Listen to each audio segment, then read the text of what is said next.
Welcome to my channel, or welcome back if you've been here before. Today we're going to make a great ice cream dessert that has the taste and look of fried ice cream, but we're not going to do any deep frying. If you haven't already, please subscribe to my channel and be sure to hit that notify button so that you don't miss any future uploads. If you're looking for another ice cream dessert, check out our last video. I showed you how to make a delicious ice cream cake. I'll put a link to that in the description box. Let's go ahead and get started. To make our non-fried ice cream, we're going to use Frosted Flakes. This is 2 cups. Then we're going to use 3/4 teaspoon of ground cinnamon, 2 tablespoons of butter, and of course our ice cream. First, I'm going to scoop my ice cream into nice balls and I'm going to place it on this plate covered with parchment paper. If you're doing a lot, you might need to use a baking tray. You can make the scoops as big as you want. I'm going to put these in the freezer while we work on the coating for our ice cream.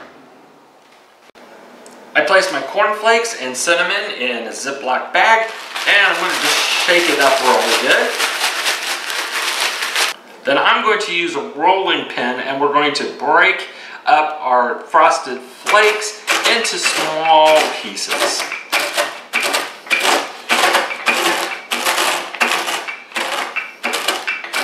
We want them fine but not powder.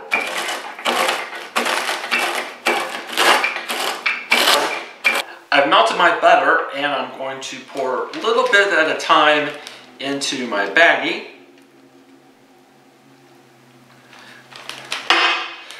And then I'm going to work it with my fingers until we get all of the cereal covered with our butter. Then I'm going to pour it out onto a parchment-lined baking tray. Then we're going to bake this in a 350-degree oven until our cereal gets really nice and brown and the sugar that's in it starts to caramelize. Our cereal is really nice and golden brown, and you can tell that the sugar has caramelized a bit. It took about 7 minutes or so in my oven, and I stirred it once or twice just to make sure that all the cereal got somewhat evenly browned. Now we're going to let this cool completely. I moved my crumb coating into a bowl, and my ice cream's been in the freezer for several hours. You want to leave it in there till it's firm, and you can work with it a little bit in your hands without it just melting immediately.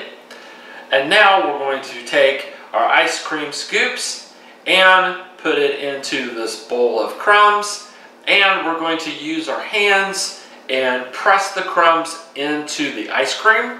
The best method is to use your hands, but you could use food-safe gloves if you feel the need. Once you get a nice coating of your crumbs, put it back on the parchment paper and back in the freezer. I left my ice cream in the freezer for about 30 minutes until it got a little bit firm. And you're going to want to serve this with whipped cream and of course the cherry on top. You could also drizzle a little bit of chocolate syrup on it if you wanted. I hope you enjoyed today's video, and I hope you'll give this recipe a try. Thanks, and hope to see you back soon.